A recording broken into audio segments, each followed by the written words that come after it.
Hello, IGNOU students. Welcome back to my channel Mastering Education today.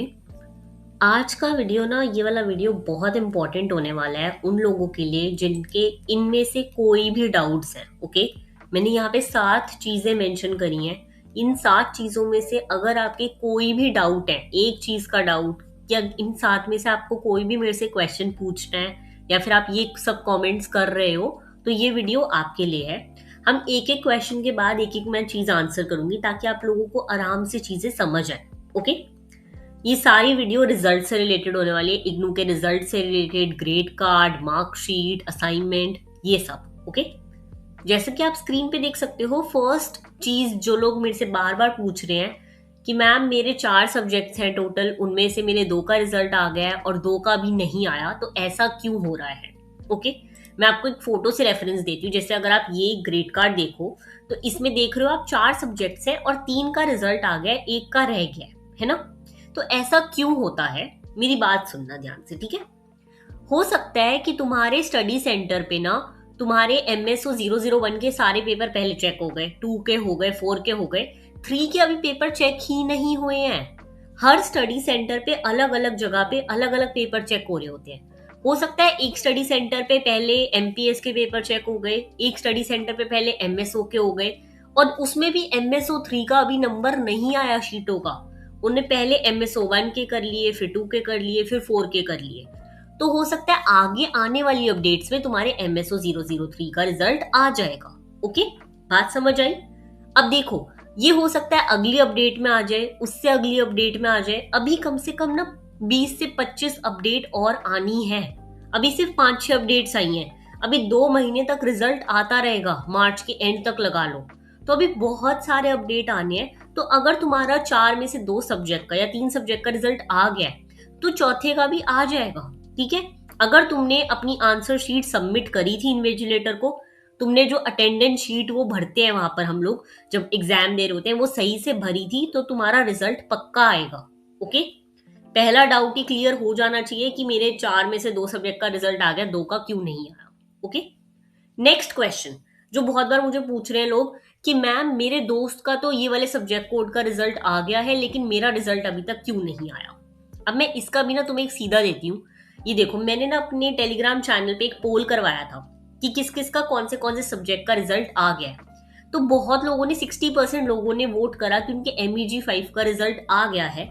लेकिन मुझे मेरे comment section में काफी लोग बोल रहे थे कि मैम मेरा MEG 5 का रिजल्ट नहीं आया, मेरा MEG 3 का रिजल्ट नहीं आया। लेकिन तुम्हें यहाँ पे क्लियरली दिख रहा है कि लोगों के MEG 3 और MEG 5 के रिजल्ट आ चुके हैं। अब ऐसा क्यों होता है कि किन्हीं बच्चों के रिजल्ट आ गए और किसी किसी का रह गया। देखो, सबके स्टडी सेंटर अलग है, सबने असाइनमेंट अलग अलग जगह सबमिट करे थे, सबके एग्जाम सेंटर अलग थे। तुम्हारी जो शीटें चेक होने जाती है ना, वो स्टडी सेंटर पे जाती है। अब हो सकता है किसी स्टडी सेंटर में उन्होंने पहले मास्टर्स इन इंग्लिश वाले बच्चों की शीटें चेक करना स्टार्ट कराओ, ठीक है, और किसी स्टडी सेंटर पे मास्टर्स इन पॉलिट साइंस वाले की कराओ, और किसी स्टडी सेंटर में मास्टर्स इन सोशियोलॉजी वाले की करियो, ठीक है। तो हो सकता है तुम्हारे दोस्त के स्टडी सेंटर में MEG 1, 2, 3, 5 सबकी शीटें चेक हो रही हो और तुम्हारे वाले में अभी सिर्फ MEG 1 और 2 की ही हुई है। तो इसलिए तुम्हारे दोस्त का तो रिजल्ट आ गया और तुम्हारा नहीं आया। ओके, बात समझ आई। तो हो सकता है कि तुम्हारे स्टडी सेंटर पे अभी तुम्हारी शीटें चेक ही नहीं हुई हैं, पर तुम्हारे दोस्त का अलग स्टडी सेंटर है, उसके सेंटर पे हो गई, इसलिए उसका रिजल्ट अपडेट हो गया। अब तुम्हारे स्टडी सेंटर ने अभी तक शीटें ही नहीं चेक करी तो रिजल्ट तो कैसे ही अपडेट करेंगे, इसलिए तुम्हारा MEG 5 का रिजल्ट नहीं आया और दूसरों का आ गया। ओके, अगर तुम्हारे 4 में से मैंने पहले ही बोला 2 सब्जेक्ट का, 3 सब्जेक्ट का, 1 सब्जेक्ट का, किसी का भी सब्जेक्ट का रिजल्ट आ गया है, तो तुम्हारे बचे हुए सब्जेक्ट्स का भी रिजल्ट आ जाएगा। ओके, बहुत कंफ्यूजन हो रही है, चीजें कंफ्यूज मत करो, पेशेंस रखो, पेशेंस रखोगे आ जाएगा रिजल्ट, कहीं नहीं भाग रहा रिजल्ट। इग्नू में रिजल्ट लेट ही आता है, ऐसा पहली बार नहीं हो रहा, हमेशा ऐसे ही होता है, रिजल्ट लेट ही निकलता है। लोग बहुत टाइम तक 1-1, 2-2 महीना वेट करते रहते हैं। ओके, अब नेक्स्ट हम देखते हैं कि क्वेश्चन आता है मैम मेरे ग्रेड कार्ड में थ्योरी के मार्क्स दिख रहे हैं लेकिन फिर भी नॉट कंप्लीटेड क्यों आ रहा है। अब देखो, यहाँ पे नॉट कंप्लीटेड लिखा आ रहा है। अगर तुम्हारे मार्क्स टर्म एंड थ्योरी के मार्क्स चढ़ गए हैं और यहाँ पे नॉट कंप्लीटेड लिखा आ रहा है, तो मतलब तुम्हारे असाइनमेंट के मार्क्स नहीं लगे, ठीक है। अब तुम्हारे असाइनमेंट के लग गए हैं और थ्योरी के नहीं लिखे तो भी नॉट कंप्लीटेड लिखा आएगा। अब अगर तुम्हारे असाइनमेंट के मार्क्स भी लग गए हैं और टर्म एंड थ्योरी के मार्क्स भी लग गए हैं और फिर भी नॉट कंप्लीटेड लिखा आता है, तो इसका मतलब है तुम उस सब्जेक्ट में फेल हो गए हो। ओके, ग्रेड कार्ड अपडेट हो जाएगा। तुम देख रहे हो ग्रेड कार्ड का स्टेटस एक एक दिन बाद अपडेट होता है, पेशेंस रखो, वो भी हो जाएगा। ओके, अब फोर्थ क्वेश्चन जो आ रहा है, मैम मेरा रिजल्ट कब आएगा। लोग नीचे कमेंट सेक्शन में लिख देते हैं मैम मेरा सब्जेक्ट कोड ये है, इसका रिजल्ट कब आएगा। भाई ना मैं ना जितने भी और यूट्यूब पे लोग हैं, कोई तुम्हें नहीं बता सकता कि तुम्हारे सब्जेक्ट का रिजल्ट कब आएगा। हम लोग सिर्फ ये बता सकते हैं कि इस दिन रिजल्ट का नया अपडेट आ सकता है, बट कोई भी इंसान तुम्हें ये नहीं बता सकता कि तुम्हारे ही सब्जेक्ट का रिजल्ट कब आएगा। ठीक है, हो सकता है आने को अगली अपडेट में आ जाए, वरना आने को आखिरी अपडेट में, मार्च के एंड में, लेकिन कोई नहीं बता सकता तुम्हें कि तुम्हारे सब्जेक्ट का रिजल्ट कब आएगा। तो ये मेरे से पूछना छोड़ दो कि मैम मेरे सब्जेक्ट का रिजल्ट कब आएगा। ओके, नेक्स्ट क्वेश्चन जो मुझे आ रहा है, मैम मेरे असाइनमेंट के मार्क्स कब अपडेट होंगे। देखो, अब इस बच्चे के असाइनमेंट के मार्क्स अपडेट हो गए, तुमने क्लियरली देख लिया। ठीक है, अब किसी किसी लोगों के हो गए हैं, किसी किसी के नहीं हुए, लेकिन मैं बता दूं असाइनमेंट के मार्क्स आने में बहुत टाइम लगता है। ओके, काफी टाइम लगता है असाइनमेंट के मार्क्स आने में, 2 महीने 3 महीने। अगर तुम्हारा जून के जो पेपर है तब तक भी तुम्हारे असाइनमेंट का रिजल्ट ना आए तो तुम जाके अपने स्टडी सेंटर पे बात कराना, लेकिन अभी एटलीस्ट मार्च के एंड तक वेट करो, असाइनमेंट का रिजल्ट आ जाएगा। पहले ये थ्योरी के नंबर आएंगे, फिर असाइनमेंट का आएगा। ठीक है, बाकी इस बच्चे के देख रहे हो तुम असाइनमेंट के मार्क्स आ गए हैं, क्यों? क्योंकि भाई लक होता है, कभी कभी मार्क्स चढ़ भी जाते हैं, कभी कभी नहीं। लेकिन ये नहीं अगर तुम्हारे नहीं चढ़ रहे तो तुम शोर डाल दो या फिर इम्पेशेंट हो जाओ कि मैम मेरे क्यों नहीं चढ़ रहे। अरे वो तुम्हारे स्टडी सेंटर के ऊपर है कि वो लोग कब अपडेट करेंगे, कब मार्क्स चेक करेंगे, तुम उनसे कुछ नहीं क्वेश्चन कर सकते। तुम स्टडी सेंटर पे जाके ये नहीं बोल सकते कि मेरे पेपर पहले चेक करो या मेरा असाइनमेंट पहले चेक करो, ऐसे नहीं कर सकते तुम। ठीक है, बात समझ आ गई अब ये वाली। नेक्स्ट क्वेश्चन बहुत इंपॉर्टेंट है। देखो काफी ये चीज है, अगर कोई बच्चा सोच रहा है कि मैम मैं अगर फेल होगा किसी सब्जेक्ट में, ठीक है, तो मैं जून में उसका पेपर दे दूंगा, लेकिन एग्जाम फॉर्म अगर निकल गया और मेरा रिजल्ट ही नहीं आया तो मैं एग्जाम फॉर्म भरूंगा कैसे।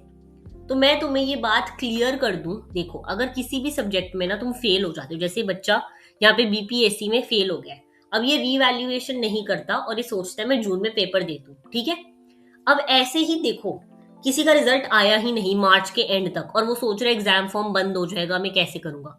नहीं, इग्नू वाले एग्जाम फॉर्म ओपन रखते हैं।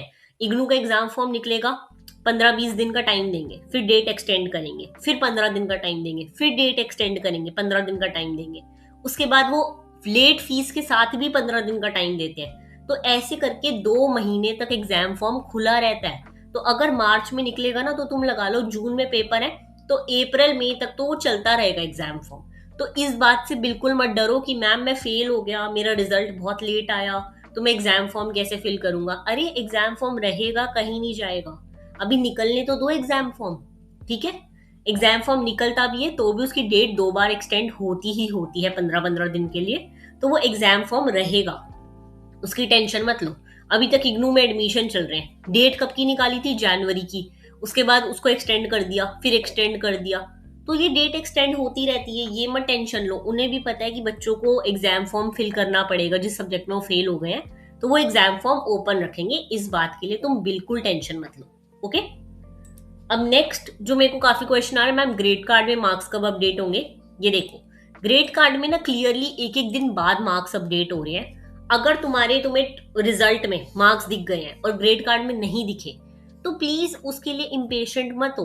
एक जगह तो रिजल्ट आ गया ना, मार्क्स तो दिख रहे हैं ना, तुम्हें पता है तुमने कितना स्कोर करा है ना, तो वहां पे वो ग्रेड कार्ड में चढ़ जाएंगे। और जब तक ग्रेड कार्ड में अगर तुम्हारे मार्क्स चढ़ भी गए, सोचो ठीक है, लेकिन तुम्हारे असाइनमेंट का रिजल्ट वहां है ही नहीं, तो तुम क्या करोगे उस ग्रेड कार्ड का, है ना। क्योंकि ग्रेड कार्ड में जब तक असाइनमेंट और टर्म एंड थ्योरी ये दोनों के मार्क्स नहीं होंगे तब तक तुम्हें तुम्हारी मार्कशीट नहीं भेजी जाएगी। प्रोविजनल मार्कशीट जो आती है घर पर वो नहीं मिलेगी, इसलिए मार्च के एंड तक भूल जाओ ग्रेड कार्ड देखने की जरूरत भी नहीं है। जब असाइनमेंट के रिजल्ट अपडेट होना शुरू होंगे ना तब मैं तुम्हें बता दूंगी, मार्च में खोल लेना ग्रेड कार्ड जाकर कि मेरे वहां पे असाइनमेंट के नंबर दिख रहे हैं या नहीं।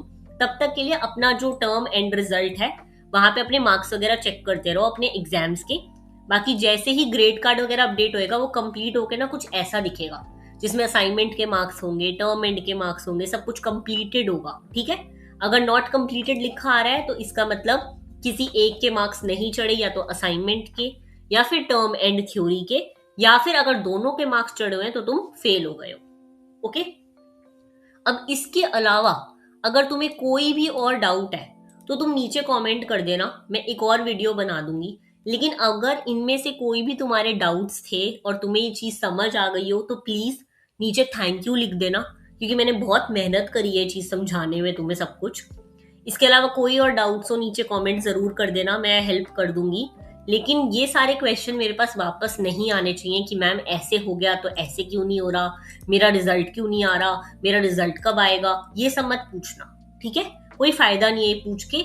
ना मैं ना यूट्यूब पे जितने और टीचर्स हैं उनमें से कोई नहीं बता सकता कि तुम्हारे सब्जेक्ट का रिजल्ट किस दिन आएगा। ओके, सिर्फ ये बता सकते हैं कि अगला अपडेट कब आएगा, दैट्स इट।